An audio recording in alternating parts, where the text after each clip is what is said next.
Hello friends, welcome to வேல் ரோஜ் and crime diaries. நம்ம இந்தியாவில் இருக்க ராஜஸ்தான் ஸ்டேட்டில் இருக்க ஜோத்பூர் அப்படிங்கிற ஊரில் அனிதா சௌத்ரிங்கிற 50 வயசு மதிக்கத்தக்க ஒரு பெண்மணி பியூட்டி சலூன் வச்சு ரன் பண்ணிட்டு இருக்காங்க.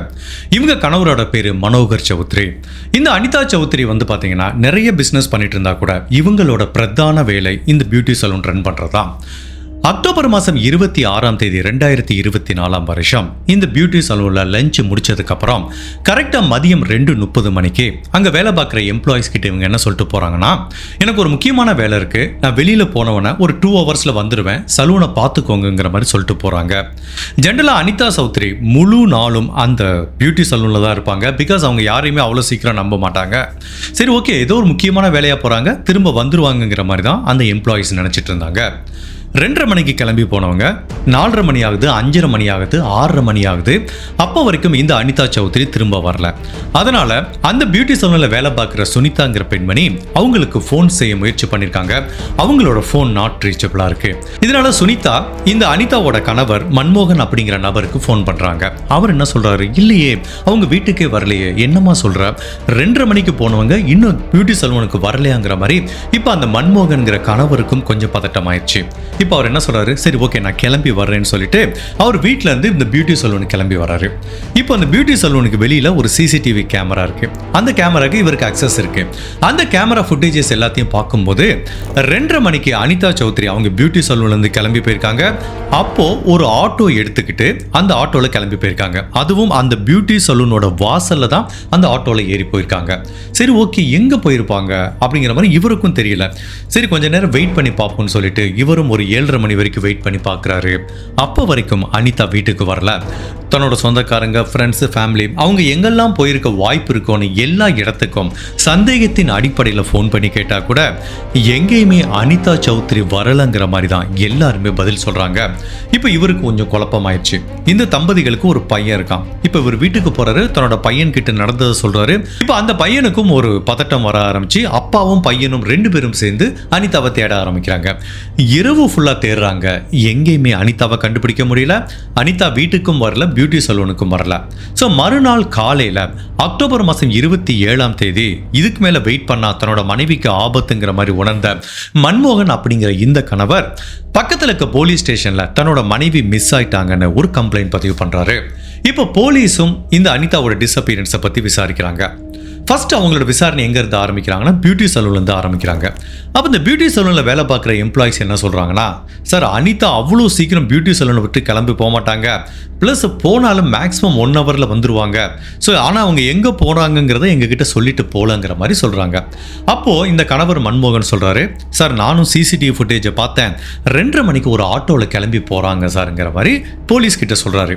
இப்போ போலீஸும் அந்த சிசிடிவி காட்சிகளை பார்க்குறாங்க. அப்போ ஒரு ஆட்டோவில் கிளம்பி போகிறாங்க. இப்போ இந்த சிசிடிவி காட்சிகளை ஃபாலோ பண்ணிட்டு போகும்போது வழிநெடுக இருக்க சிசிடிவி காட்சிகளை போலீஸ் செக் பண்ணி பார்க்கும்போது ஃபைனலாக இந்த அனிதா கடைசியாக எந்த ஆட்டோவில் கிளம்பி போனாங்களோ அந்த ஆட்டோவோட பிளேட் நம்பரை கண்டுபிடிக்கிறாங்க. இப்போ அந்த பிளேட் நம்பரை வச்சு அந்த ஆட்டோக்காரரையும் போலீஸ் கண்டுபிடிக்கிறாங்க. இப்போ அவரை கூப்பிடுறாங்க, இங்கே பாருப்பா, ஒரு 2 டேஸுக்கு முன்னாடி அனிதாங்கிற ஒரு பெண்மணி இங்கே இந்த பியூட்டி சலூன் வாசல்லேருந்து ஆட்டோவில் தான் ஏறி போனாங்க அப்படிங்கிற மாதிரி அவர்கிட்ட சொல்கிறாங்க. அந்த ஆட்டோக்காரர் என்ன சொல்கிறாரு, சார் நான் ஒரு நாளைக்கு 40 சவாரி 50 சவாரி போவேன் சார், எனக்கு சரியாக ஞாபகம் இல்லைங்கிறாரு. அப்போ போலீஸ் இந்த சிசிடிவி காட்சிகளை காமிக்கிறாங்க.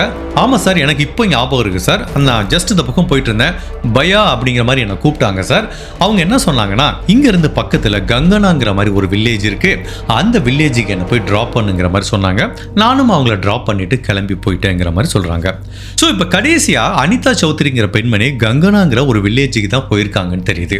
இப்போ போலீஸ் ஆஃபீஸர் அவங்க கணவர் மன்மோகன் கிட்ட கேட்குறாங்க, கங்கனாங்கிற வில்லேஜில் உங்கள் மனைவிக்கு தெரிஞ்சவங்க யாராவது இருக்காங்களான்னு கேட்கும்போது அப்போ இந்த மன்மோகன் சொல்கிறாரு, ஒரே ஒரு நபர் மட்டும் என்னோட மனைவிக்கு தெரிஞ்சவங்க அந்த வில்லேஜில் இருக்காங்க அப்படிங்கிற மாதிரி சொல்கிறாரு.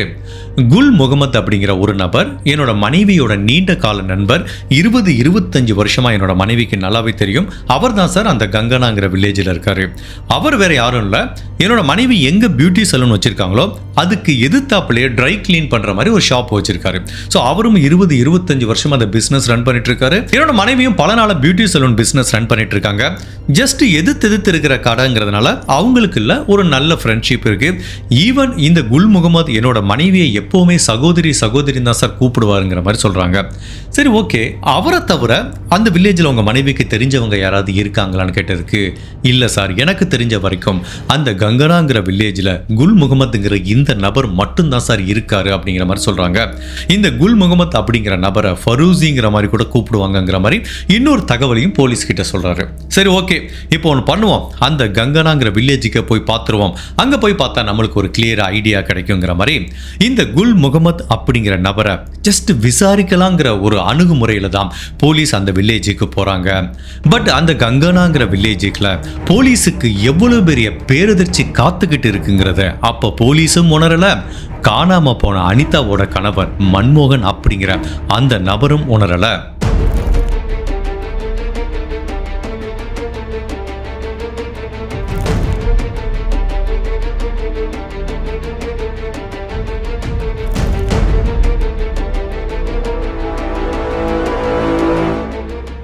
பட்டப்பகல்ல தன்னோட பியூட்டி சலூனுக்கு முன்னாடி ஆட்டோ ஏறி இந்த அனிதா கங்கனாங்கிற வில்லேஜில் யாரை பார்க்க போனாங்க, அப்படி பார்க்க போன இந்த அனிதாங்கிற பெண்மணிக்கு என்ன நிகழ்ந்ததுங்கிற பலவித குழப்பங்களும் திருப்பங்களும் நிறைஞ்ச இப்படியெல்லாம் கூட ஒரு வழக்கு இருக்குமா, இப்படியெல்லாம் கூட மனிதர்கள் இருப்பாங்களான்னு இந்த வழக்கு உங்க எல்லாத்தையும் ரொம்பவே ஆச்சரியப்படுத்த போது. அப்படி அனிதா சௌத்ரிக்கு என்ன நிகழ்ந்ததுங்கிறத நம்ம தெரிஞ்சுக்கிறதுக்கு முன்னாடி உங்க டைம் 2 செகண்ட்ஸ் எனக்காக ஸ்பெண்ட் பண்ணி என்னோட வீடியோஸ் உங்களுக்கு பிடிச்சிருந்துச்சுன்னா லைக் பண்ணிட்டு கமெண்ட் பண்ணுங்க. இன்கேஸ் என்னோட சேனலை இது வரைக்கும் நீங்க சப்ஸ்கிரைப் பண்ணாம பார்த்தீங்கன்னா மறக்காம சப்ஸ்கிரைப் பண்ணி என்ன சப்போர்ட் பண்ணுங்க. அக்டோபர் மாசம் 31ஆம் தேதி சாயங்காலம் 5 மணிக்கு போலீஸ் டிபார்ட்மெண்ட்ல இருந்து ஒரு 4-5 பேர் கங்கனாங்கிற அந்த வில்லேஜில் இருக்கிற குல் முகமது அப்படிங்கிற அந்த நபரோட வீட்டுக்கு போறாங்க. அப்படி வீட்டுக்குள்ள போகும்போது அந்த குல் முகமது அப்படிங்கிற நபரோட மனைவி அபிதாங்கிற பெண்மணி மட்டும்தான் வீட்டில் இருக்காங்க. இந்த குல் முகமது அபிதாங்கிற தம்பதிகளுக்கு மொத்தம் 3 பெண் குழந்தைகள் இருக்கு. இப்போ அந்த அபிதாங்கிற பெண்மணி கிட்ட கேட்குறாங்க, உங்க கணவர் குல் முகமது எங்கம்மான்னு கேட்டதுக்கு, சார் என்னோட கணவர் 2-3 நாளா காணாம போயிட்டாங்க அப்படிங்கிற மாதிரி அவங்க மனைவி சொல்றாங்க. அதாவது அக்டோபர் மாசம் 28ஆம் தேதியிலிருந்து என்னோட கணவர் மிஸ் ஆயிட்டாரு, எங்க போனாருன்னு எனக்கு தெரியலங்கிற மாதிரி சொல்றாங்க. பட் ஜென்ரலாவே போலீஸ் ஒருத்தவங்களை சந்தேகத்தின் அடிப்படையில் விசாரிக்கும் போது அவங்களோட வாய்மொழியும் அவங்களோட உடல் மொழியையும் வச்சு ரொம்ப ஈஸியா போலீஸ் கண்டுபிடிச்சிருவாங்க அவங்க பொய் சொல்றாங்களா, பதட்டமா இருக்காங்களா அப்படின்னு. ஃபார் எக்ஸாம்பிள், இப்போ போலீஸ் ஒரு நபர்கிட்ட கேட்கும்போது அந்த நபர் பதட்டமா இருந்தா நம்ம ஜென்ரலாக அப்படி கையை அப்படி பிசைஞ்சிக்கிட்டே இருப்போம், அப்படி ஒரு சின்ன பதட்டம் தெரியும், உடம்புல ஒரு சின்ன நடுக்கம் தெரியும், வாய் மொழியில ஒரு சின்ன உளறல் தெரியும். இதை எல்லாத்தையும் வச்சு போலீஸ் ரொம்ப ஈஸியாக கண்டுபிடிச்சிருவாங்க. அபிதாங்கிற இந்த பெண்மணி கிட்ட பேசும்போது தெரியுது அவங்க போலீஸ் கிட்ட பொய் சொல்றாங்க அப்படின்னு. அதுவும் அவங்க கணவர் மிஸ் ஆயிட்டாருன்னு சொல்லும் போது அவங்க குரல்ல நிறைய நடுக்கங்கள் தெரியறத பாக்குறாங்க. இப்போ போலீஸ் அவங்க கிட்ட கொஞ்சம் ஸ்ட்ரிக்டா விசாரிக்கிறாங்க. இங்க பாருமா, அனிதா சௌத்ரிங்கிற பெண்மணி உங்க கணவரை பாக்குறதுக்காண்டி தான் இந்த கிராமத்துக்கு வந்திருக்காங்க. வந்த பெண்மணி காணாம போயிட்டாங்க, இப்போ உன் கணவரும் காணாம போயிட்டாரு. நீ உண்மையை சொன்னேன்னா உங்களுக்கு குறைவான தண்டனை வாங்கி தரோம், இல்ல நீங்க தூக்கு மேடைக்கு கூட போறதுக்கு வாய்ப்பு இருக்குன்னு போலீஸ் கொஞ்சம் மிரட்டல் தோணியா விசாரிக்கும் போது அப்போ அந்த அபிதாங்கிற பெண்மணி சொல்றாங்க, சரி ஓகே சார், கொஞ்சம் வீட்டை விட்டு வெளியில வர்றீங்களா அப்படின்னு சொல்லிட்டு வீட்டை விட்டு வெளியில கூட்டு போறாங்க. அது ஒரு கிராமம், அந்த கிராமத்துக்கு 2 பக்கம் வீடு இருக்கு, நடுவுல ஒரு ஸ்ட்ரீட் இருக்கு. அப்போ அந்த தெருவுல ஒரு இடத்துல இவங்க வீட்டுக்கு முன்புறமா இருக்கிற ஒரு பகுதியை நோக்கி இந்த அபிதாங்கிற பெண்மணி கையை காட்டுறாங்க. சார் அங்க போய் தோண்டுங்க சார் அப்படின்னு சொல்றாங்க. போலீஸுக்கு ஒன்றும் புரியல. இங்க பாருமா, அனிதாங்கிற பெண்மணி இங்க வந்தாங்களே, அவங்கள நீ பார்த்தியான்னு தான் கேட்குறோம், நீ ஏதோ ஒரு இடத்த போய் தோண்ட சொல்றியாமான்னு கேட்டதுக்கு, தோண்டி பாருங்க சார், அங்கதான் அனிதா சௌத்ரி இருக்காங்கன்னு சொல்ல விட்டு ஒரு நிமிஷம் போலீஸுக்கு தூக்கி வாரி போட்டுச்சு. பிகாஸ் ஒரு சாதாரண விசாரணைக்காக வந்த போலீஸ் இவ்வளவு பெரிய ஒரு இன்சிடென்ட்டை எதிர்பார்க்கல. என்னம்மா சொல்றேன்னு கேட்டதுக்கு, அங்கதான் சார் அவங்கள நாங்கள் புதைச்சோம், தோண்டி பாருங்க சார்ங்கிற மாதிரி இந்த அம்மா சொல்ல விட்டு உடனே போலீஸ் ஜேசிபியை எடுத்துட்டு வந்து அந்த இடத்துல தோண்ட ஆரம்பிக்கிறாங்க.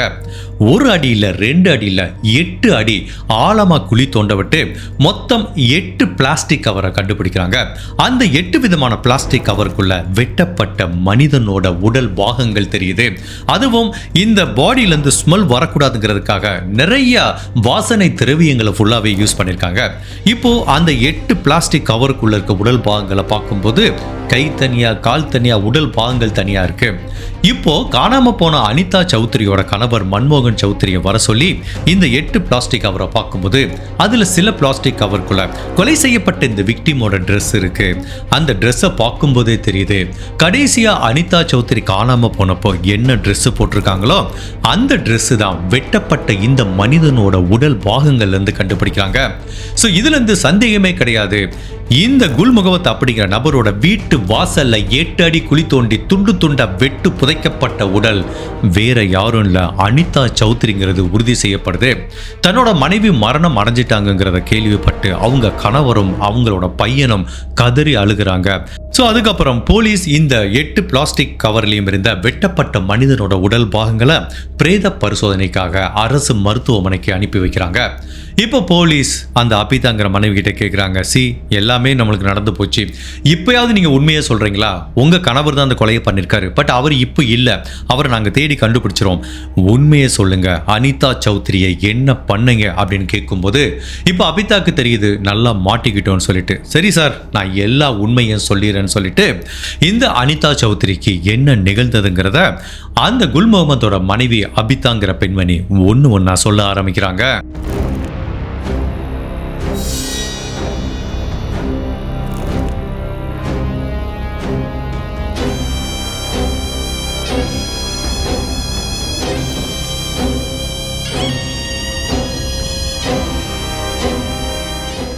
குல்முகமதோட மனைவி என்ன சொல்றாங்கன்னா, சார் என்னோட கணவருக்கும் இந்த அனிதா சௌத்ரிக்கும் ஒரு நல்ல அண்ணன் தங்கைங்கிற மாதிரி தான் சார் உறவு இருந்துட்டு இருக்கு.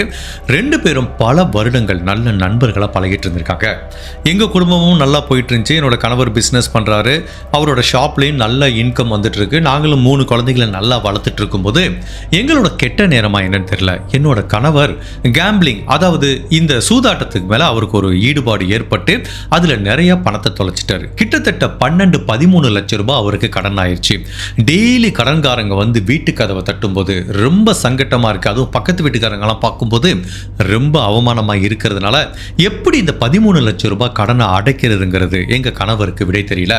ஸோ இவரோட கடையும் எதிர்த்தாப்புல அனிதா சௌத்ரியோட பியூட்டி சலூனும் இப்படி எதிர்த்தாப்புல இருக்கிறதுனால இவர் டெய்லி அனிதாவை பார்ப்பாரு. அனிதா எப்படின்னா பியூட்டி சலூனுக்கு வரும்போது அப்படி உடம்புல தலையிலேருந்து கால் வரைக்கும் தங்க நகைகளை அப்படி போட்டுட்டு வருவாங்க சார். அதை பார்க்கும்போது என்னோட கணவருக்கு ஒரு நாள் விபரீதமான ஒரு எண்ணம் வந்தது, இந்த தங்க நகைகள் எல்லாத்தையும் நம்ம கொள்ளையடிச்சாலே ஒரு 20 லட்ச ரூபா தேரும் போலக்கே, நம்ம கடனை அடைச்சிட்டு வாழ்க்கையில செட்டில் ஆயிருமேன்னு சொல்லிட்டு ஒரு நாள் அவங்களுக்கு ஒரு ஐடியா வருது, இந்த நகையை கொள்ளையடிக்கலான்னு. இந்த ஐடியாவை பற்றி தன்னோட மனைவி கிட்ட சொல்கிறாரு. அவங்க மனைவி பதட்டம் ஆயிட்டாங்க. இதில் பதட்டமாகிறதுக்கு ஒன்றும் இல்லாமா, நம்மளுக்கு வேறு வழி இல்லை, இதில் ஃபுல்லாகவே இந்த நகையை ஃபுல்லாக நம்ம கொள்ளையடிச்சோன்னா கடனை அடைச்சிட்டு நம்ம பொண்ணுங்களுக்கு நிம்மதியாக கல்யாணம் பண்ணிவிட்டு நம்மளும் நிம்மதியாக இருக்கலாம், நீ என்ன சொல்கிற, இது உனக்கு ஓகேவான்ங்கிறாரு. அந்த பெண்மணியும் சரிங்கிறாங்க. சரி ஓகே, இப்போ என்னன்னா நான் அனிதா சௌத்ரி ஏமாற்றி நம்ம வில்லேஜுக்கு கூட்டிகிட்டு நம்ம வீட்டுக்கு கூட்டிகிட்டு வந்துடுவேன், இங்கே வச்சு நம்ம மயக்கம் மருந்தை கொடுத்து நகையை கொள்ளையடிச்சிடலாம். பட் மயக்கம் தெளிஞ்சதுக்கப்புறம் போலீஸில் போய் டைரெக்டாக நம்மளை தானே போட்டு கொடுப்பாங்க, அதனால் அனிதா சௌத்ரியை நம்ம கொலை பண்ணிடலாங்கிற மாதிரி தன்னோட மனைவி கிட்ட சொல்லும்போது அவங்களுக்கு இன்னுமே ஷாக் ஆயிடுச்சு. பட் வேற வழி இல்லைங்கிறதுனால அவங்களும் இதுக்கு சரிங்கிறாங்க. ஸோ சரி கொலை பண்ணி முடிச்சிட்டோம், அதுக்கப்புறம் இந்த உடலை என்ன பண்ணுறது அப்படிங்கிறதுக்கு பக்காவாக பிளான் போகிறாங்க. அனிதா சௌத்ரியை கூட்டிகிட்டு வர்றதுக்கு முன்னாடியே 3 நாளைக்கு முன்னாடியே அவங்க வீட்டு வாசல்ல 8 அடிக்கு ஜேசிபியை கூட்டிட்டு வந்து குழி தோன்றாரு. அந்த ஊர் மக்களுக்கு ஒண்ணுமே புரியல, எதுக்குடா அந்த குழி தோண்டிட்டு இருக்காங்க. பட் யாருமே அவர்கிட்ட கேட்கல, நீங்க எதுக்காக குழி தோன்றேன்னு. இவங்க வீட்டு வாசல்லையே 8 அடிக்க குழி தோன்றாரு அக்டோபர் மாதம் 23ஆம் தேதியிலேருந்து. ஸோ 3 நாள் அந்த குழி வந்து எம்டியா இருக்கு. அக்டோபர் மாதம் 26ஆம் தேதி காலையில் இவர் அனிதா சௌத்ரியை மீட் பண்ணி என்னோட வீட்டுக்கு லஞ்சுக்கு வாங்க, என்னோட ஒய்ஃப் ரொம்ப நாளாக கூப்பிட்டு இருக்காங்கன்னு சொல்லும்போது அவங்களும் வர்றேன்னு சொல்லி தான் மதியம் ஒரு 2:30 மணிக்கு ஆட்டோ எடுத்துகிட்டு போயிருக்காங்க. ஸோ அனிதா சௌத்ரி வீட்டுக்கு வந்திருக்காங்க. அப்போ இந்த குல்முகமத் அவங்க மனைவி வீட்டில் இருந்திருக்காங்க. வந்தவொடனே இவங்களுக்கு வந்து ஒரு ட்ரிங்க்ஸ் கொடுத்துருக்காங்க. அந்த ட்ரிங்க்ஸை குடித்தவனையே கம்ப்ளீட்டாக மயக்கமாயிறாங்க. பிகாஸ் அதில் நிறைய தூக்க மாத்திரையை கலந்து கொடுத்துருக்காங்க. அவங்க எப்போ மயக்கமானாங்களோ அதுக்கப்புறம் அவங்க உடலில் இருக்கிற எல்லா நகைகளையும் கணவன் மனைவி 2 பேரும் திருடிட்டு வீட்டில் ஒரு ஷார்ப்பான கத்தி வச்சிருக்காரு. அந்த கத்தியை வச்சு இவங்களோட கழுத்தை அறுத்திருக்காரு. அதுக்கப்புறம் கடைக்கு போயிட்டு 10 பிளாஸ்டிக் கவர் வாங்கிட்டு வந்து இந்த அனிதா சௌத்ரியோட உடலை துண்டு துண்டா வெட்டி அந்த பிளாஸ்டிக் கவருக்குள்ள போட்டு இவங்களை கொலை பண்ண அதே அக்டோபர் மாதம் 26ஆம் தேதி நைட் இந்த ஊர்ல மக்கள் எல்லாம் தூங்கினதுக்கு அப்புறம் அந்த குழிக்குள்ள வெட்டப்பட்ட இந்த உடல் பாகங்களை, அந்த பிளாஸ்டிக் கவரை, 8 பிளாஸ்டிக் கவரை போட்டு அதுக்கு மேல நிறைய வாசனை திரவியங்களை போட்டு அந்த குழியை மூடிடுறாரு. மறுநாள் காலையில எழுந்து பார்த்த பொதுமக்களுக்கு கொஞ்சம் அதிர்ச்சியா தான் இருக்கு. 3 நாள் இவன் எதுக்காக அந்த குழியை தோண்டான்னு தெரியல, எதுக்காக அந்த குழியை ஓப்பனா வச்சிருந்தான்னு தெரியல, பட் இன்னைக்கு எதுக்காக இரவோடு இரவு அந்த குழியை அவன் க்ளோஸ் பண்ணான்னு தெரியல. பட் ஒருத்தர் கூட இந்த குல் முகமது மேல சந்தேகம் வரல. ஸோ இந்த இன்சிடென்ட்டை பண்ணி முடிச்சதுக்கு அப்புறம் அவங்களோட நகைகளை எல்லாத்தையும் அபகரிச்சதுக்கு அப்புறம் போலீஸ் எப்படியும் தன்னை தேடி வந்துருவாங்க, அது வரைக்கும் கொஞ்சம் எஸ்கேப் ஆகலான்னு சொல்லிட்டு என்னோட கணவர் இந்த ஊரை விட்டு ஓடி போயிட்டாருங்கிற மாதிரி அவங்க மனைவி சொல்றாங்க. இவங்க சொல்ற ஸ்டேட்மெண்ட்டை உறுதிப்படுத்துற மாதிரி அந்த கிராமத்தில் இருக்க நிறைய சிசிடிவி கேமராவை பார்க்கும்போது இவங்க மனைவி சொல்ற மாதிரி அவர் நிறைய கடையில போயிட்டு பிளாஸ்டிக் கவர் வாங்கினது, அதுக்கப்புறம் நிறைய கிளீனிங் ப்ராடக்ட் வாங்கினதுக்குரிய தடயங்களையும் போலீஸ் சிசிடிவி காட்சிகள்ல கண்டுபிடிக்கிறாங்க. இப்போ அந்த குல் முகமதுங்கிற நபரை போலீஸ் வலை வீசி தேடுறாங்க. இந்த டயத்துல அவங்க மனைவியை போலீஸ் அரெஸ்ட் பண்றாங்க. ஸோ இந்த கேஸை பொறுத்த வரைக்கும் போலீஸுக்கு இது ஒரு ஓப்பன் ஷட் கேஸ் மாதிரி. ஒரு பெண்மணி இருந்தாங்க, தெரிஞ்ச நபர் கூட்டு போனாரு, அவங்க கிட்ட இருக்க நகையை கொள்ளையடிச்சிட்டு அவங்கள கொலை பண்ணிட்டாரு. இதுதான் அவரை தேடி கண்டுபிடிச்சிட்டா இந்த வழக்கு முடிஞ்சு போச்சு. இது ஒரு சாதாரண வழக்கு அப்படிங்கிற மாதிரி போலீஸ் நினைச்சா கூட இதுல அவிழ்க்க முடியாத பல மர்ம முடிச்சுகள் வரப்போகுதுங்கிறது போலீஸுக்கு அப்ப தெரிஞ்சிருக்க வாய்ப்பில்லை.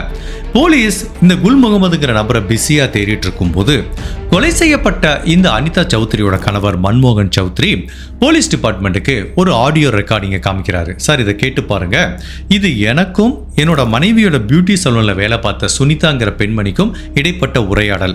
அதாவது எப்போ என்னோட மனைவி மிஸ் ஆனாங்களோ அந்த 26ஆம் தேதி சாயங்காலம் சுனிதா எனக்கு கால் பண்ணாங்க.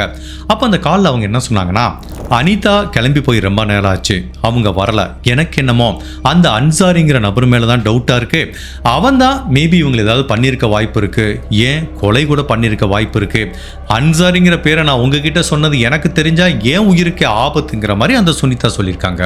அப்போ இந்த மன்மோகன் என்ன சொல்றாருன்னா, அன்சாரிங்கிற நபர் யாருன்னா அவர் ஒரு ரியல் எஸ்டேட் பிஸ்னஸ் மேன், அவருக்கும் இந்த அனிதா சௌத்ரிக்கும் என்ன தொடர்புங்கிற மாதிரி அவங்க கணவர் சொல்றாருன்னா, அந்த அன்சாரிங்கிற ரியல் எஸ்டேட் பிஸ்னஸ் மேன் என்ன பண்ணியிருக்காரு, இந்த அனிதா சௌத்ரிங்கிற பெண் மேல நிறைய ப்ராப்பர்ட்டி வாங்கி கொடுத்துருக்காரு. அதாவது பினாமிங்கிற போர்வையில் அவங்க கிட்ட ஒரு சைன் வாங்கிட்டு அவங்க மேல நிறைய ப்ராப்பர்ட்டி வாங்க வேண்டியது, அதுக்கப்புறம் அந்த ப்ராப்பர்ட்டியை எனி டைம் செல் பண்ண வேண்டியது.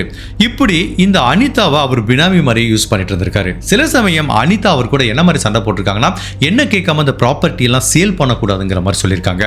அதுல அனிதாக்கும் அந்த அன்சாரிங்கிற நபருக்கும் கடுமையான பிரச்சனை இருந்திருக்கு. அப்படிங்கிறதுனால அவர் மோசமான நபருங்கிறதுனால அவர் தான் இந்த அனிதாவை ஏதாவது பண்ணியிருக்கிறதுக்கு வாய்ப்பு இருக்குங்கிற மாதிரி இந்த மன்மோகன்கிற கணவர் சொல்றாரு.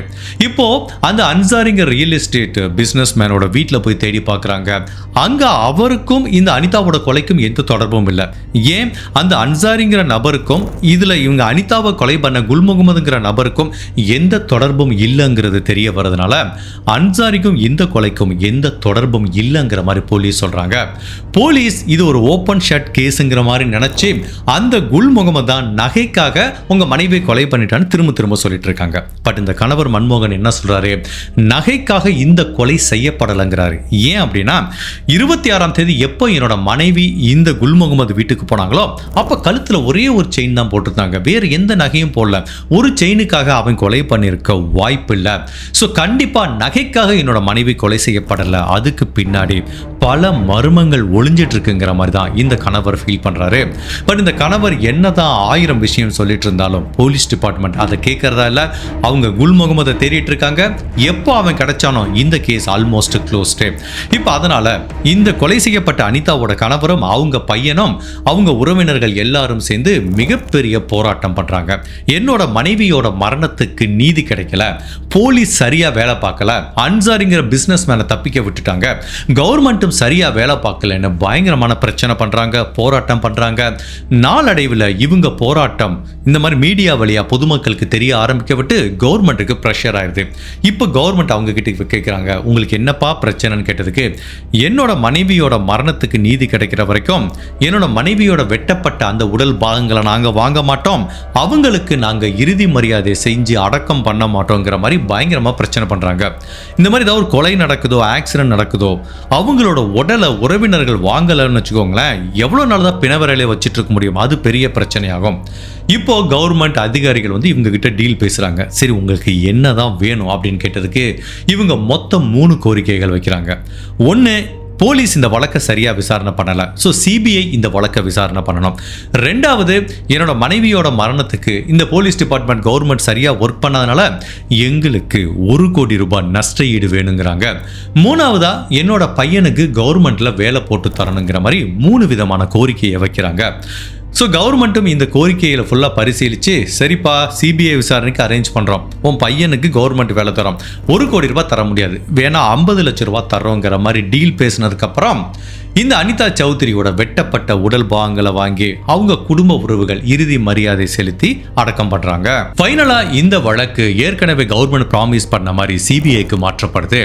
சிபிஐயும் இந்த வழக்கை விசாரிக்கிறாங்க. அதுல முதன்மை குற்றவாளியா கருதப்படுற குல் முகமது அப்படிங்கிற அந்த நபர் தேடுறாங்க. ஃபைனலா நவம்பர் மாதம் 11ஆம் தேதி 2024 மும்பையில் வச்சு குல் முகமது அரெஸ்ட் பண்ணி அவரை விசாரணைக்காக திரும்பவும் ஜோத்பூர் கூட்டிட்டு வர்றாங்க. அப்படி விசாரணை பண்ணும்போது இனிஷியலா குல் முகமது என்ன சொல்றாரு, அவங்க மனைவி சொன்னதே தான் சொல்றான். ஆமா சார், எனக்கு நகைக்காண்டி தான் அவங்களை ஏமாத்தி கூட்டிட்டு வந்தேன், வீட்டுக்கு கூட்டிட்டு வந்து மயக்க மருந்து கொடுத்து அவங்கள கொலை பண்ணி அந்த நகைகள்லாம் திருடிட்டு துண்டு துண்டா வெட்டி இந்த குழிக்குள்ள போட்டு நாங்கள் அடக்கம் பண்ணிட்டோம் சார், இதான் நடந்ததுங்கிற மாதிரி ஒரு நாள் ஒரு ஸ்டேட்மெண்ட் சொல்றான். மறுநாள் அவன் என்ன சொல்றான், இல்லை சார், நான் நேற்று சொன்ன ஸ்டேட்மெண்ட் தப்பு, உண்மையிலே என்ன நடந்ததுன்னு நான் சொல்லிடுறேன். ஸோ நான் இந்த அனிதா சௌத்ரியை நகைக்காக நான் கொலை பண்ணலை, அதுக்கு பின்னாடி இருக்கிற மர்மம் என்ன அப்படின்னா, ஒரு பெரிய புள்ளி ஃபேமஸான ஒரு செலிபிரிட்டி இருக்காரு, அவரையும் அனிதா சௌத்ரியும் மீட் பண்ணுறதுக்காண்டி தான் எங்களோட கிராமத்துக்கு என்னோட வீட்டுக்கு வர சொன்னேன். அப்படி அவங்க 2 பேரும் மீட் பண்ணால் எல்லாத்துக்கும் இதில் பெனிஃபிட் இருக்கிறதுனால ஒரு பிஸ்னஸ் டீலுக்காண்டி தான் நான் வர சொன்னேங்கிற மாதிரி இவன் சொல்கிறான். பட் யார் அந்த பெரிய புள்ளி, யார் அந்த செலிபிரிட்டி, அவங்க எதுக்காக மீட் பண்ண வந்தாங்க அப்படிங்கிற எந்த தகவலையும் இவன் சொல்லலை. இப்போ சிபிஐ என்ன பண்றாங்க, இவனோட வீட்டுக்குள்ள போய் நல்லா திரும்பவும் சோதனை பண்றாங்க. ஜெனரலா ஒரு உடலை துண்டு துண்டா ஒரு வீட்டுக்குள்ள வச்சு வெட்டும் போது கண்டிப்பா ரத்தம் தெரிக்கும், அட்லீஸ்ட் ஒரு சின்ன ஃபாரன்சிக் தடயமாவது கிடைக்கும். பட் சிபிஐ இந்த குல் முகமதுங்கிற நபரை வீடை ஃபுல்லா சல்லடை போட்டு தேடினா கூட இந்த வீட்டுக்குள்ள வச்சுதான் அனிதா சௌத்ரி துண்டு துண்டா வெட்டப்பட்டாங்க அப்படிங்கிறதுக்கு எந்த விதமான ஃபாரன்சிக் தடயங்களும் கிடைக்கல. பட் அதே டயத்துல இவனோட வீட்டு வாசல்ல தான் அனிதா சௌத்ரி புதைக்கப்பட்டிருக்காங்க. ஸோ இப்போ சிபிஐ இந்த மாதிரி திங்க் பண்றாங்க, அனிதா சௌத்ரி இந்த குல் முகமதோட வீட்டில் வச்சு கொலை செய்யப்படல, வேற எங்கேயோ வச்சு கொலை செய்யப்பட்டிருக்காங்க. அதுக்கப்புறம் இந்த குல் முகமது வீட்டோட வாசல்ல வந்து புதைக்கப்பட்டிருக்காங்கிற மாதிரி தான் திங்க் பண்றாங்க. ஈவன் தோ இந்த கேஸை பொறுத்த வரைக்கும் குல் முகமது அப்படிங்கிற நபர் தான் டைரக்டா அனிதாவை கொலை பண்ணா கூட இன்னும் இந்த வழக்குல தீர்க்கப்படாத, அவிழ்க்கப்படாத பல மர்ம முடிச்சுகள் இருக்கு. என்னதான் குல் முகமது கொலைகாரனா இருந்தா கூட மேபி குல் முகமது தனியா இந்த இன்சிடென்ட்டை பண்ணிருக்கிறதுக்கு வாய்ப்பு இல்லை. குல் முகமது கூட கண்டிப்பா ஒரு பெரிய புள்ளி இருந்திருக்க வாய்ப்பு இருக்கு. பிகாஸ் போலீஸ் என்ன ஃபீல் பண்றாங்கன்னா, சிபிஐயும் இதான் ஃபீல் பண்றாங்க, அவங்க கணவர் சொன்ன மாதிரி ஒரே ஒரு செயின் தான் போட்டிருக்காங்க, அதுக்காக எதுக்காக குல் முகமது அவங்கள கொலை பண்ணணும், கண்டிப்பா நகைக்காக இந்த கொலை செய்யப்படல, அதுக்கு பின்னாடி ஒரு மர்மம் இருக்குங்கிற மாதிரி தான் இந்த வழக்கோட விசாரணை இன்னுமே சிபிஐ பண்ணிட்டு இருக்காங்க. இப்போ வரைக்கும் இந்த வழக்குல அந்த குல் முகமதுங்கிற நபர் தான் முதன்மை குற்றவாளியா இருக்காரு. அவங்க மனைவிக்கும் இதுக்கும் எந்த தொடர்பும் இல்லைன்னு சொல்லிட்டு சிபிஐ அவங்க மனைவியை ரிலீஸ் பண்ணிடுறாங்க. பட் அன்சாரிங்கிற நபர் என்னதான் சந்தேக வளையத்துக்குள்ள இருந்தா கூட அவருக்கும் குல் முகமதுக்கும் ஒரு தொடர்பு இருக்கு, இவங்க 2 பேரும் சேர்ந்து தான் அனிதா சௌத்ரியை கொலை பண்ணாங்க அப்படிங்கிறத நிரூபிக்கிறதுக்கும் எந்த ஆதாரமும் இல்லை. இப்போ வரைக்கும் இந்த வழக்குல ஒரே ஒரு குற்றவாளி குல் முகமதுங்கிற நபர் மட்டும்தான் அரசு செய்யப்பட்டிருக்காரு. இந்த கேஸை பத்தி நான் என்ன ஃபீல் பண்றேன்னா, இந்த கேஸ்ல யாரை பார்த்தாலுமே எனக்கு கிரிமினல் மாதிரியே தான் ஃபீல் பண்றேன். ஆப்வியஸ்லி குல் முகமது தான் இவங்களை கொலை பண்ணிருக்கிறதுக்கு 100% சான்ஸ் இருக்கு. பிகாஸ் அவனோட வீட்டு வாசல்ல தான் புதைச்சிருக்கான். பட் சிபிஐ கண்டுபிடிச்ச மாதிரி வீட்டுக்குள்ள வச்சு அவங்க உடலை வெட்டி இருக்கிறதுக்கு வாய்ப்பு இல்லை. கண்டிப்பா வேற ஏதோ ஒரு இடத்துக்கு இவங்க கடத்திட்டு போயிருக்கலாம். ஸோ மேபி பெஸ்ட் கெஸ் அந்த அன்சாரிங்கிற நபருக்கும் இந்த மரணத்துக்கும் கண்டிப்பா ஒரு தொடர்பு இருக்கிறதுக்கு வாய்ப்பு இருக்கு. அனிதா சௌத்ரி ஒரே ஒரு செயின் தான் போட்டுட்டு போயிருந்தாங்க அப்படின்னா எதுக்காக குல் முகமது அந்த ஒரு செயினுக்காகவா இவ்வளவு பெரிய கொலை பண்ணணும்? கண்டிப்பா கிடையாது. இதுல போலீஸுக்கு தெரியாம, மேபி அவங்க கணவர் கூட தெரியாம பலவிதமான மர்ம முடிச்சுகள் இருக்கு. கண்டிப்பா இந்த அனிதாவோட மரணத்துக்கு பின்னாடி ஒரு மிகப்பெரிய ஸ்ட்ராங்கான ஒரு காரணம் இருக்கு. அது என்னங்கிறத இப்ப வரைக்கும் யாராலையும் கண்டுபிடிக்க முடியல. மேபி அன்சாரிங்கிற அந்த ரியல் எஸ்டேட் பிசினஸ்மேன் இதுல இன்வால்வ் ஆயிருந்தார் அப்படின்னா கண்டிப்பா இந்த அனிதா சௌத்ரி என்ன பண்ணிருக்கலாம்னா, இவங்க மேல ஏதாவது ஒரு நிலம் வாங்கியிருக்கலாம், அதை அவங்க திரும்ப எழுதி கொடுக்க பிரச்சனை பண்ணிருக்கலாம். அந்த மாதிரி நிலத்துல தான் இவங்க 2 பேத்துக்கும் பிரச்சனை வந்திருக்கு. அப்போ மேபி அன்சாரி இந்த குல் முகமதுங்கிற நபரை ஹையர் பண்ணி அனிதா சௌத்ரியை கொலை பண்ணியிருக்கிறதுக்கும் நிறையவே வாய்ப்பு இருக்கு. இது எல்லாமே அனுமானம் தான். பட் இந்த வழக்கை பொறுத்த வரைக்கும் குல் முகமது தான் கொலை பண்ணான்கிற தவிர இப்போ வரைக்கும் வேற யாரையுமே லிங்க் பண்றதுக்கு எந்த விதமான தடயங்களும் இல்லை. பட் ஒன்று மட்டும் உறுதியாக சொல்ல முடியும், கண்டிப்பா நகைக்காக இந்த கொலை செய்யப்படலை, அதுக்கு பின்னாடி கண்டிப்பா ஒரு மர்மம் ஒளிஞ்சிட்டு இருக்கு. பட் இந்த வழக்கை என்ன ஆச்சரியப்படுத்துற இன்னொரு விஷயம் என்ன அப்படின்னா, ஓகே அனிதா சௌத்ரி இறந்து போயிட்டாங்க, அவங்களோட மரணத்துக்கு நீதி வேண்டும், சரியான நபருக்கு தண்டனை வேணுங்கிற மாதிரி அவங்க கணவர் போராடி இருக்காரு. அது உண்மையிலேயே பாராட்டத்தக்க விஷயம் தான். பட் அதே டயத்தில் அவங்க மரணத்தை அப்பா பையன் 2 பேருமே சேர்ந்து சுயநலமா பயன்படுத்திக்கிட்ட மாதிரி தான் தெரியுது. எனக்கு 1 கோடி ரூபாய் பணம் கொடு, என் பையனுக்கு வேலை கொடு அப்படிங்கிற மாதிரி அவங்க கேட்டதெல்லாம் கொஞ்சம் சுயநலமான பிஹேவியர் மாதிரி தான் எனக்கு தெரியுது. பிகாஸ் அவங்க மனைவியோட மரணத்தை இவங்களும் யூஸ் பண்ணிக்கிட்டாங்கன்னு தான் தோணுது. ஒட்டுமொத்தத்தில் இந்த வழக்கை பத்தி ஃபைனலா நான் என்ன ஃபீல் பண்றேன்னா, கொலை செய்யப்பட்ட அனிதா சௌத்ரியும் சாதாரண பெண்மணி கிடையாது. அவங்க ஒரு பியூட்டி சலூன் மட்டும் ரன் பண்ணல, கண்டிப்பா அண்டர் டீலிங் நிறைய பிசினஸ் நடந்துட்டு இருக்கு. மேபி அவங்க இல்லீகலா லேண்ட் டிரான்ஸ்ஃபர்லயோ இல்ல சம்திங் ஏதோ ஒன்று இல்லீகலா இன்வால்வ் ஆயிருக்காங்க. அதுதான் அவங்க மரணத்துக்கு காரணமாயிருக்குங்கிற மாதிரி எனக்கு தோணுது. இந்த கேஸை பத்தி நீங்க என்ன நினைக்கிறீங்க? இந்த அனிதா சௌத்ரி எதுக்காக கொலை செய்யப்பட்டிருப்பாங்கன்னு நீங்க நினைக்கிறீங்க? உங்களோட கருத்தை பதிவு பண்ணுங்க. இந்த மாதிரி அனதர் கேஸ்ல உங்களை சந்திக்கிறேன். Till then, stay safe, take care, bye.